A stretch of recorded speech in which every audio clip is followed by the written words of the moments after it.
Before we dive into the show, just wanted to give a quick in memoriam, I suppose it would be referred to, for David Charles Prowse, born July 1, 1935, and died November 28, 2020, yesterday. David Prowse was an English bodybuilder, weightlifter, and character actor in British film and television. Worldwide, he was best known for physically portraying Darth Vader in the original Star Wars trilogy. In 2015, he starred in a documentary concerning that role entitled I Am Your Father. He's survived by his spouse, Norma Prowse. Now, you actually met this man, didn't you? Mm-hmm. Yep, he will always be my leader. Yeah. Like, it was one of the most memorable nights of my life was having dinner with him, Peter Mayhew, and Peter Mayhew's wife. Like, it was definitely an experience that I will take to the grave with me. And yeah, he was a gentleman and fucking hilarious. So he will be greatly missed. That's awesome. And what I always thought was funny was that the anecdote that he shares often when George Lucas first approached him to be in Star Wars, and he was like, Yeah. "Hey, do you want to be this, basically an 8-foot ape or something like that?" He's like, "No, I want my face to be seen." He's like, "Okay, well, I have this other character role you can play called Darth Vader," and he was still in a helmet, so it didn't matter. But I don't think just his physical stature that defined Vader. You could get anyone else, but if it wasn't, that he was a bodybuilder. So, he had this muscular frame, and without that and his sheer height, I'm not sure Vader would have been as imposing as he actually was. It could have almost come off cartoony. Mm-hmm. So yeah, like Dark Helmet Man. Exactly. So yeah, David Prowse will be missed. He was fantastic, and I'd never met the man, but through anecdotal stories like your own personal experience, he was a genuinely good human being, and those seem to be rare in this world. So agreed. Thank you very much, David, for all of your catalog of work, and for your adoration of the fan base for Star Wars, because up until the end, he was always signing photos and portraying this role that he will forever be remembered for, in all of fucking cinema history, which is pretty powerful. Yeah, absolutely. Let's start the show now.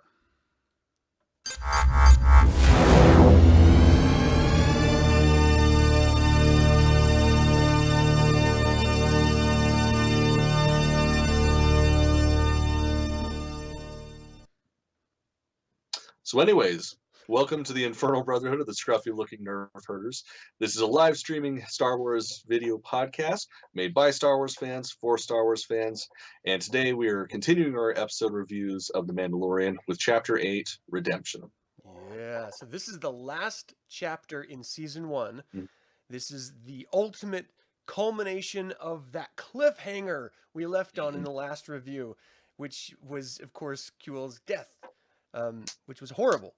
And now we actually get a little bit of softening of that with how this one ends, but it also presents a whole bunch of new information that's very exciting about what is to come in this series. So what did you think, sort of initial thoughts? What did you think about this episode? Just perfect in every way. Like, it was the best way to end this season. Especially like the fucking last couple of minutes, like that reveal of just how much of a badass Moff Gideon is, like insane, fucking insane. And it's like, that's the kind of cliffhanger that makes you want to punch something, because like I have to wait another fucking year to maybe find out how we got the fucking Darksaber. Like, yeah, it was, and we still don't know. No, and we still don't know. I mean, we kind of know, but we don't know. Yeah. All right, well, let's get into the episode itself, and this time I'm actually going to show the doggone images. Yeah, look at that. If I can remember how to do that. Just give me a second. William, thanks for joining us live, man. It's good to see you. Oh, yeah. All right, so I'm going to throw all these up real quick. Boom. And they're just going to go. Damn, that scene alone, like just that frame alone, that is what we wanted from the revitalization of Star Wars. Well, do you remember when we were talking about what could we see in Star Wars, in The Mandalorian? And we're like, we'll see a lightsaber someday, but it's going to be like seasons into it. Yeah. And And we of get this course, Darksaber. it's the Darksaber. It is like one of the most important Mandalorian artifacts, period. Awesome. Like, the only thing that's greater than this would be finding Mandalore the Uniter's mask. Yeah. And I don't even know if that's even still a thing anymore. Canon, yeah, I don't know. I really don't know either. I suppose we'll figure it out. They have to go into the lore. That's what the show's about. So at least it seems like that's what it's ultimately going to be about anyway. So this episode was written by Jon Favreau, directed by Taika Waititi, who's awesome. Love that man. Everything he does is great. It was released on Disney Plus on December 27, 2019. It was nominated for 4 Primetime Emmy Awards. Primetime Emmy Award for Outstanding Music Composition for a series for Ludwig Göransson. I don't know if I'm saying his last name right. Sorry. Say that's how it is. Yeah. For Outstanding Single Camera Picture Editing for a drama series for Jeff Siebenek. For Outstanding Guest Actor in a Drama Series for Espinito's performance as Gideon. For Outstanding Character Voiceover Performance for Waititi's performance as IG-11, first one ever given for a live-action series. And it actually won for Outstanding Musical Composition for a series. So nominated for 4, won 1, not too shabby. I mean, this show is raking in it. It kind of blows my mind, too, that Taika Waititi didn't win that. Because, like, that final scene of IG-11... it fucking gets me every time. Like, I've seen this episode at least like 5 or 6 times. Every single time that shit gets me. Yeah. Well, throughout this whole, I mean, not just the ending bit, but the second he comes on screen, and we'll get into that in just a second, his dialogue is what is, it's at its heart completely emotionless because he's a robot, a droid. But it is the emotional resonance for the entire show. And it has humor without even overtly admitting. I mean, actually, it's a little on the nose because he's like, your central processing unit is damaged. He's like, that was going to be a joke. That was so good. And Mandalorian's just like, I have brain damage. Fuck. So good. So do you want to walk through the recap or do you want me to do that? Yeah, so I mean, it starts very abruptly where the last episode ended, where the scouts are taking the child back to the base. And that shit, it's so funny because so many people got so pissed off at Andy What's-His-Bucket. Like, they were fucking hating him for punching a puppet. Jason Sudeikis was one of them, yeah. Jason, there we go. Why was I saying Andy? Fucking Andy Serkis, Jason Sudeikis, whatever. It's the same person. Different franchise, but whatever. Yeah. Well, no, actually, that's a lie. I guess Serkis was Snoke, so whatever. Tangent. Yeah, that shit, that whole back and forth between them, and then the shooting of the can, like, that shit was so fucking good. Or the lack of shooting of the can. yeah, well, of course. They're like shaking it just shows it just shows that the snow troopers far superior to all other troopers. Only ones that won. Yeah. Just throwing that out there. Yeah, and then of course, as they're dicking off, waiting to find out, what their next plan of attack is, that's when we find IG-11 coming out and just fucking wrecking them. Because he still says, or he swears up and down, that he's not a hunter anymore. He's strictly just a caregiving nurse robot. Droid. Yeah, there we go, nurse droid. But yet he just decimates those scout troopers because the child's in home. Yeah. So fucking great. There was a nice little echo of the scout troopers punching Baby Yoda and then IG-11 literally smashing their heads. It is so good. And just crushing them. I mean, he's a terrifying presence. I had never we saw him fire and and attack people with rifles and stuff, but we've never seen him like physically assault creatures, and it is terrifying. Yeah, that melee attack was brutal as shit. So scary. Yeah. So then it cuts over to what is the name? Navarro, and where we left off, and it's that sort of siege situation. Do you want to pick it up from there? Yeah, so that was a pretty intense scene. That's Moff Gideon's like, "Hey guys, we need to talk. You got something I need," and blah blah blah. And as you can tell, my compatriots are setting up this e-web, and like, which is one of the most terrifying fucking weapons there is. Yeah. And it's just like, oh shit, well, what do we do? How do we get out? And of course, they are trapped. Like, they're fucked because Cara Dune busts out her rifle and tries to blow a hole in the sewer grate, but to no avail. And it just, God, it was so good, and it showed just how brilliant Moff Gideon was, because of course we later find out that he was actually an ISB agent, which is of course the Imperial intelligence, and he's just listing off, oh, Coruscant Dune, blah blah blah. This is your backstory, and then this is when we finally are revealed what the Mandalorian's name is, which is apparently something that he gives up once he takes the creed of the Mandalore. And then, of course, he talks about Grief Karga being a disgraced magistrate. It's just so fucking great. Like, we see how just brilliantly evil this man is. And it's just all nonchalant about all of it. Like, oh yeah, I know everything. So just you got till nightfall to figure out whether you want to die brutally or die peacefully. Yeah.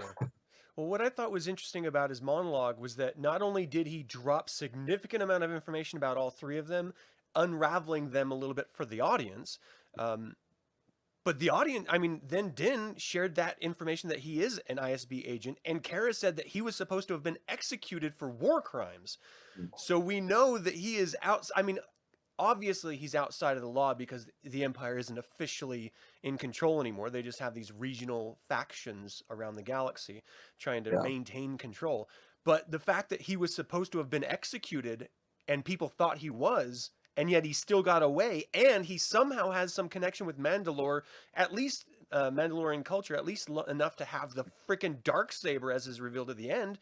Like, this guy, there's something seriously scary about this character. Well, yeah, especially, like, I mean, he's essentially a spy and an intelligence operative, but he was a part of the Great Purge of Mandalore. And, like, that's like the Darksaber. You guys know this just as well as we do, but that is like the symbol of the Mandalore. Like, whoever wields that is Mandalore.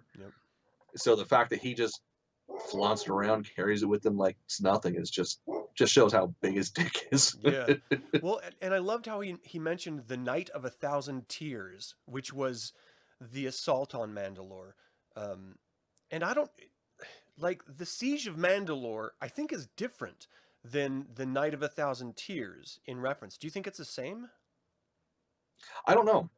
Like, that's something that they haven't really like expanded on in the new canon, so I really don't know, because I mean, essentially the siege is like an ongoing campaign, I would imagine, and then the Night of 1,000 Tears, just, it would make sense that that would be the final battle. Like, that was that's the one we saw in Clone Wars, or do you think that was separate? I think it was probably separate, because we really still haven't seen like the war, like the thing that ends everything. I hope we get to see it in a flashback. That would be badass. Oh yeah. And with the way the production values are amping up, I think we could. Fucking right. Oh man. All right. So at this point, I thought it was really strange because Moff Gideon literally has them between a rock and a hard place, and he could easily annihilate them this second. But for whatever dark, villainous, trite reason, he's like, "I'll give you till nightfall," and then walks away. Well, and he even says what it is. He's like, "Look, I can have whatever I want. And whoever stands in my way, I'll destroy. You guys aren't standing in my way. I want information.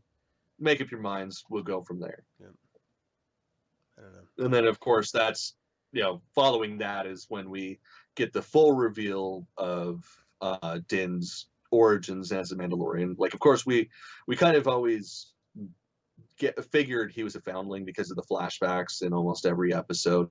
But this is where we actually get, like, the full him being rescued by Death Watch and being taken, like, and it's just so beautiful, because in the Clone Wars we don't really see that. Like, we don't see Death Watch as an empathetic entity. Like, we see them as, these are the good Mandalorians, and then these are the religious zealot that are trying to take it back to, Old Republic. Well, I guess it's already Old Republic because it's Clone Wars, but whatever, to ancient times where they were strictly just a warrior cult, and that was it. Like, war was their religion.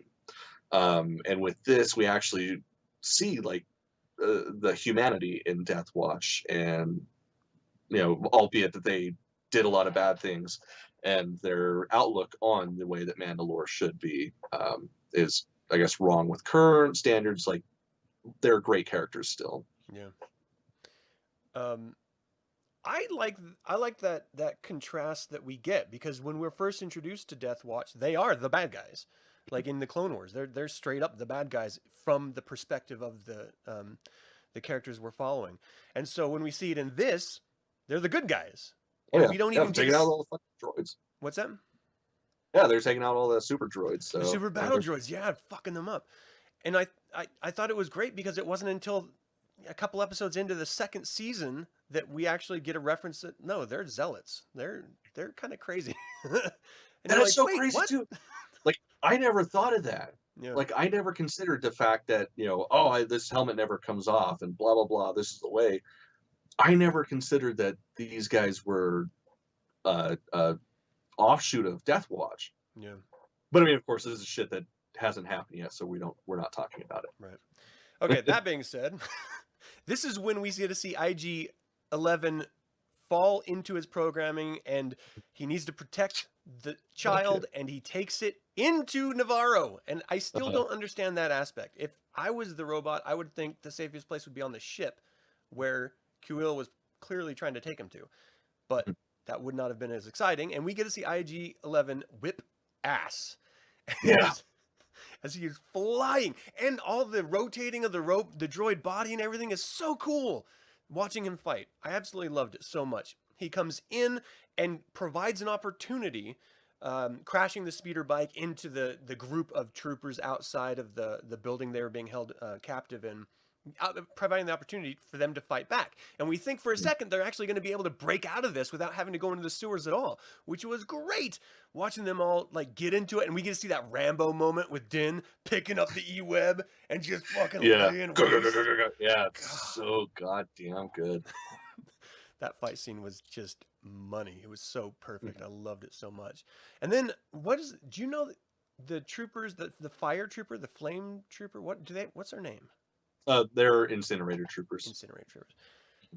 The setup of that was like a WWF wrestler coming to stage. Fuck yeah, it was. He was just fuck yeah. Yeah, just nonchalantly all over the shoulder, like, all right, yeah, I got this shit. I thought that was so badass. And then we get to see ultimately what is they have to retreat, because as Din has the E-web, Gideon comes up behind, realizing that they're actually not going to give up, and he's like slowly trying to nail Din Djarin and take him out, realizing he's not going to be able to get through that armor, but that E-web battery supply is right there, so he explodes that, which effectively is going to kill Din if it weren't for IG-11. Like, that would have been the end of the Mandalorian. And so, Cara, being the great soldier she is, and this is actually like every war movie where this scene comes out, I get a little misty, where they're like, no, I'm not going to leave you. And they're going out of their way to rescue their brother in arms and take him to safety and stuff at their own peril. I love that so much. And I love that they added that in there and had Cara doing it, who is an ex-soldier, ex-shock trooper. And so they get inside, and that's when that trooper comes out, and we get to see baby Yoda, or the child, do what is the greatest force power he's done as of yet, and that's literally deflecting the flames from the flamethrower back at the trooper, and blowing him up in process. I don't think people seem to understand the brevity of that situation either. Like, just a complete aside, going back into Legends and stuff, like, that's the whole reason why Mandalorians had flamethrowers. Like, it wasn't just for shits and giggles. Like, it was literally to fight Jedis, because, it's one thing deflecting a blaster bolt. It's one thing, deflecting a bomb or missile, just any one single projectile. But flame is like water. Flame is chaos. Like, it is not necessarily a physical thing. So to be able to control the entire essence of what is coming at you is a powerful fucking thing. Like, that's literally what took out dozens of plenty of Jedi, was the flamethrowers they had. So for this little baby just to be like, nah, fuck you, and I'm gonna throw it back at you.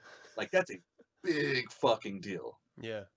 Well, I think the weight of it is outlined by the reaction of the child afterward, where he's literally just like falls down because he can't. Yeah. Like, I love that there's, and I don't know that we ever saw this in the films properly. That using the Force can wear you out. Like you see it a little bit with Yoda when he's in Dagobah with Luke and he lifts the X-wing out, but I don't know if that shrug is from exhaustion or if it's from disappointment in Luke.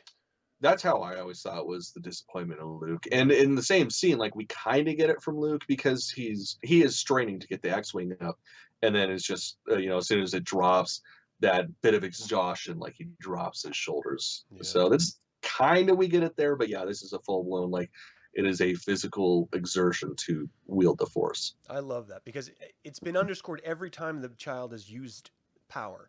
Is that the child is like knocked out or goes to sleep or falls down exhausted or something. And that's a nice offset, so like with great power comes great toll physically.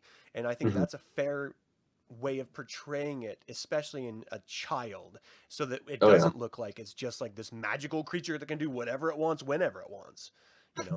I like that there's limits even to what seems to be ultimate powers. Yeah, so they're trapped in there. Moff Gideon's outside. They're clearly going to be coming in and storming this area and blowing it up. Din is dying, literally. And he's like, look, just go, get out. IG-11 is cutting the grates to get into the sewer system to meet up with the Mandalorians, hopefully, the Mandalorians. And Cara refuses and forces IG-11 to make a promise that he will bring Din with them.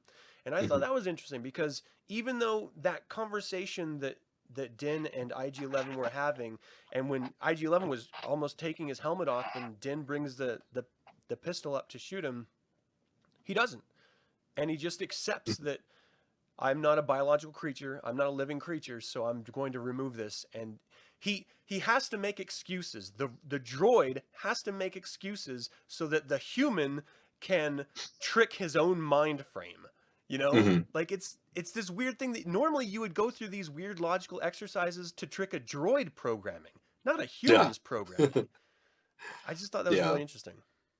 Well, and I mean, if you think about it, it's not far off. I mean, he's a religious zealot. Like, he is hardwired to have a strict set of ideals. So it's not that big of a stretch. It almost shows just the intelligence of IG-11 to be able to understand his programming enough to understand other programmings like that. Yeah, that's so good. I like it so much. So they get into the sewer system, running away from Moff Gideon, and they come across the Mandalorian pile of armor, and Din starts accusing Greef of having done this once he left Navarro the first time, and that's when we get to see the armor enter again. What do you think of the armor? I'm going to be very disappointed if she doesn't return back into the series. Like, she's an excellent character. But she's a part of the same fanatical sort of religious zealot offshoot. And so do you think that she's going to be a position of, like, because she seemed like she was clearly in charge of that. Oh, yeah, absolutely. She was definitely the leader of that clan. Do you think that she's going to be in charge of that entire offshoot, or just that it was just that satellite group? I don't know. I could, with the gravitas that character had, I could see her picking up leadership wherever she went. And if it ever comes down to a clash between, the Bo-Katan style of Mandalorians against the Death Watch Mandalorians, I could definitely see her taking the lead and going after them. Yeah, as the false Mandalorians. That would be really cool. That'd be really fucking. Yeah. So as soon as they come up across her, she lets them know, no, this was an Imperial strike force. As soon as you left, they came down on us hard and they killed everyone. She's only there long enough to save as much of the Mandalorian Beskar as possible before she leaves. And then she finally gives him his crest badge, which is that skull of the Mudhorn. She says you are now a clan of 2 or something like that. I think that's Yeah, clan of 2. so So fucking cool. Yeah. I love that. And then she says, "You." Oh, hold on, I wrote it down because I didn't want to forget the wording because I think it's interesting. Um, uh, say as salvage you can. Mandalorians explain must reunite the foundling with his own kind. So she says that Din must reunite the foundling with its own kind. Now, is she referring to the species or the Jedi? Because it seems like Din's understanding is the Jedi, because she did mention that his powers were of the Jedi sorcerer. And so at the end of this, there was a whole lot of speculation of, are we going to see Baby Yoda's planet? But and we've seen now, because we've seen episode, the second season, part of it, we know that he's not looking for the Yoda species, he's looking for Jedi. And so I thought that was interesting that they could have gone either way and they went with Jedi instead, even though none of them seem to know anything about Jedi. Yeah. It's weird. I don't know. Do you want to know what the species name is and the homeworld and all that? Nope. I don't either. Just plain and simple. Like even in Legends, you never really know it. Like the only origin story you get is Yoda's origin story, and even then, it's still pretty hazy because I mean he was almost 1,000 fucking years old. Yeah. And that's like I know they've kind of changed a lot of shit away from what Luke's original vision was. That's something that needs to hold strong. Like I agree. That is because that was a mystery from the get-go. Like he wanted it to stay a mystery. Like he wanted zero backstory. Just we accept that character and he's there and we appreciate him. So I think it would almost be a disservice if we ended up finding out like a species name or a planet origin or anything like that. Well, I trust Dave Filoni. I really do. Yeah, no, I trust him with everything. Like he is definitely the perfect person for the changing of the guards. Yeah, he's murdering this damn series. Just doing great. Him and Favreau. Okay, so she points them to the lava boat, which will take them out to the lava dunes. They get there, and there's this droid that's like an astromech modified droid, which is kind of cool looking. They bust the ship out of the dried lava and then start taking it down. The droid comes to life. And then Din sees that there are troopers on the other side of the wall at the exit of the little river that they're on. And it's a point they can't fight their way out. They're going to be casualties. And this is where IG-11 steps up. Like, what did you think of that? Like I said, man, that gets me every time I see that shit. Because I mean, he reverts back to his old programming, like the base programming of, I cannot be captured. So it's like, I mean, we're all kind of fucked, so I'm going to go take these assholes out. Yeah. And just like, I loved how much stress he put on the Mandalorian. And, promise me you will care for this child so I can go to my base program. And just like keep stressing that, like, he fucking is concerned. I mean, of course it's programming, but at the same time, it's like you wonder, how much of that's programming, how much of that is, whatever sentience droid can have. Yeah. It's a beautiful way to go out. Just an excellent way to start the end of the episode. Yeah, one thing that we've noticed with the further we get along with these Star Wars stories coming out is that droids are more than just their programming. They learn, and it's either just a reaction on the programming side to their experience and surroundings, or it's just AI taking over. But they become much more than just droids that execute orders, and IG-11 is really showing that. Like, he was in the first episode. Like, we met him as a hunter, just like we met Din as a hunter. And they decided to work together at the very beginning to collect the asset, is what it was at the time. And now they're both together, again, rhyming, protecting the asset yet again at the very end. I just think, they were trying to collect it at the beginning. Now they're trying to preserve it. I think that's beautiful. And the fact that they didn't really trust each other then, and now they completely trust each other. I mean, so much so that Din shot him in the head when he tried to kill the asset. Yeah. I thought that was so great. And then he just walks out, sacrifices himself, and we grew to love him through his genuine.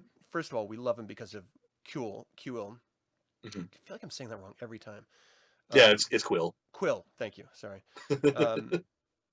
We love him because Quill took so much time programming him, and we saw that montage and everything. And it was so great last episode. And then we see other characters reacting to him with affection, like Kara. She was like, "No, you can't. You'll be destroyed," and stuff like that. I don't know if she was doing that because she didn't really want to watch the child, because she was sort of stuck with him at that point. Yeah. Which is funny. She's like, "I don't know how." Yeah, I did love her reaction of, "Oh, I don't do the baby thing." Yeah, so good. So IG-11 goes out there, kills everyone, and we get this sigh of relief for about 3.2 seconds as we're like, Right. oh, that's sad. He killed himself, but now they're safe. They're free. And then we see the TIE fighter. So what did you think about that ending? Do you want to talk about that? God, that was just badass. That was one of the most action-packed scenes we get, outside of like battles and stuff. Yeah. Like that's so leading up to this, like before this, when they're with the armor, she asks, did you train in the Rising of the Phoenix? And he's like, a little bit, not too much. And she gives him his jetpack. So this is the first time we see him don the jetpack. And he's just like, all right, I guess I gotta fuck up Moff Gideon, so deuces. And just takes off and is like, I'm gonna fucking take down a TIE fighter with some blaster, or with some little explosives. Yeah. And yeah, that shit was so intense, seeing him just get whipped around and just not stop. It was so fun. Badass. I love that at first he tried to shoot through the glass. Yeah. Like when he first got aboard, he's like, all right, that's not going to work. I'm going to have to take one of these wings off. That was Yeah. It was so brilliant. Well, the great part too is how Moff Gideon reacted to it. Like that was a real fucking reaction. Like he, flinching, like, oh fuck, this blaster might do it. Even though him of all people should understand, a standard blaster is not going to do shit to the hull of a ship. Yeah.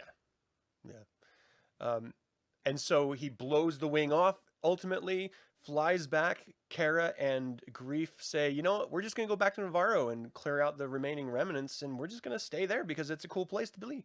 And they end up erecting the statue, as we see in the second season, for IG-11 for his sacrifice. And then Din takes the child and actually gives Quill a nice funeral. And I thought that was such a beautiful end cap to what ended up being a friendship, but started as this sort of weird, I don't know, sort of standoffish relationship that they had. It was just a sort of beautiful sequence, because we ended the previous episode with him just laying on the ground dead, and now we get to see that Din has a heart. Din is not just a hunter. He's growing, and being able to see that character arc is great. Yeah, and it makes sense, because I mean he's so heavy into the warrior's creed that of course he's going to treat a fallen compatriot as a warrior. Like I would imagine that's what he would have done with any Mandalorian he was fighting side by side with. Right. Yeah, I just love how we think we know everything there is about this character, and yet we still are surprised, or we still witness his growth. So not only is this season an exploration of him becoming that full Mandalorian by acquiring all of his gear, up until the very end when he acquires the Rising Phoenix, the jetpack, but also we get to see him sort of unravel how he became a more Mandalorian, what it means to him, but that he's not so rigid that he's not willing to make minor exceptions. Like having his helmet taken off, in front of IG-11 so he can be healed, or like his genuine care and concern for the child, which he has no reason to care about as a bounty hunter. I love this goddamn series so much. It's so good. It is seriously what everybody hoped the movies would be. Yeah. Like this is the spirit of Star Wars that we all love. This is what we grew up with.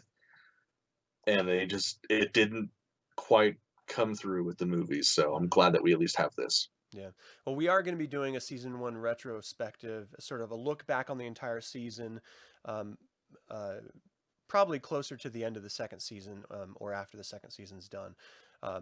But we're going to be continuing with the second season's episodes as well. In fact, we're going to be doing another episode here shortly about the first episode in season 2. But before we, move over into any of that stuff, what was your favorite moment of this episode? Oh, definitely the part where Grief Karg is, telling, Baby Yoda, "Hey, do the magic hand thing." And, he's sitting there doing this, so the baby mimics him, does this, and he's just smiling. And that shit's so fucking That was funny. great. Oh, you know what? I buried the lead because we talked about the beginning, but we didn't talk about the end. The episode closes with Jawa's like sort of rummaging through the TIE fighter wreckage, and Moff Gideon cuts his way out with the Darksaber. Yeah.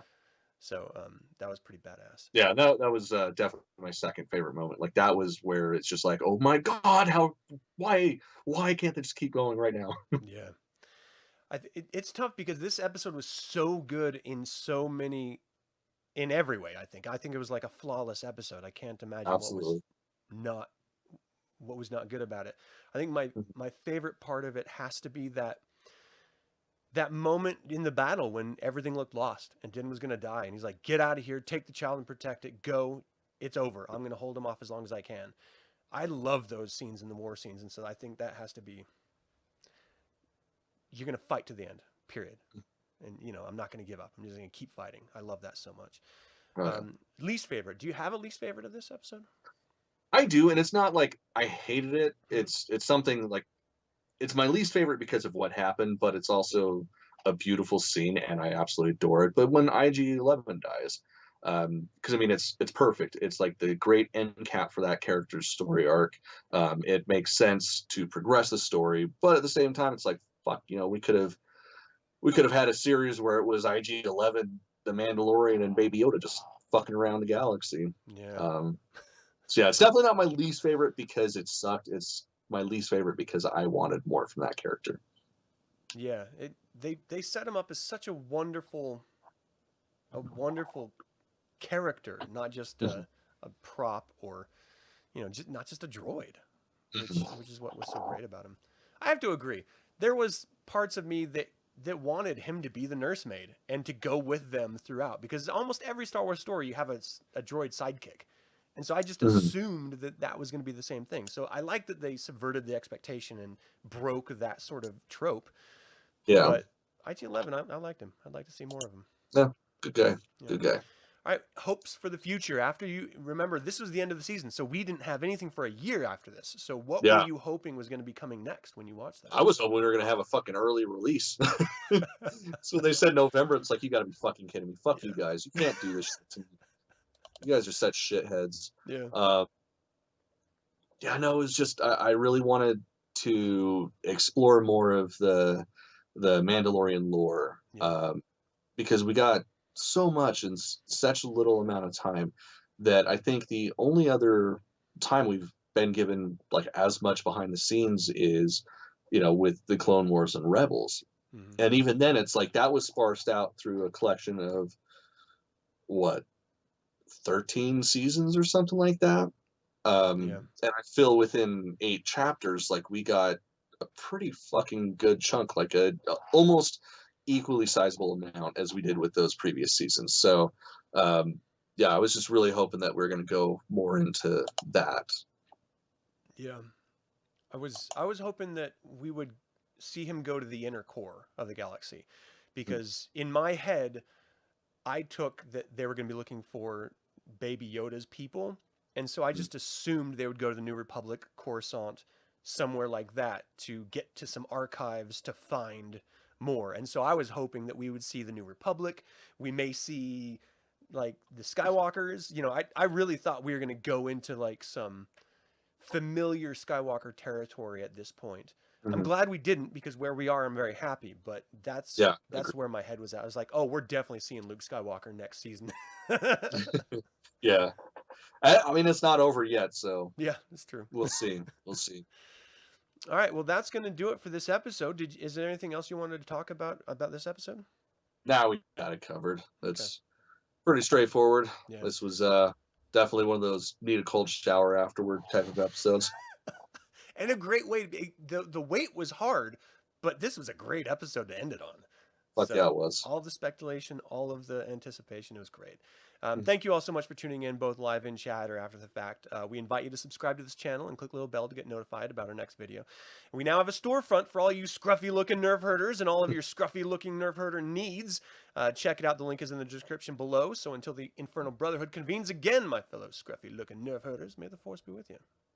Come on, baby. Do the magic hand thing.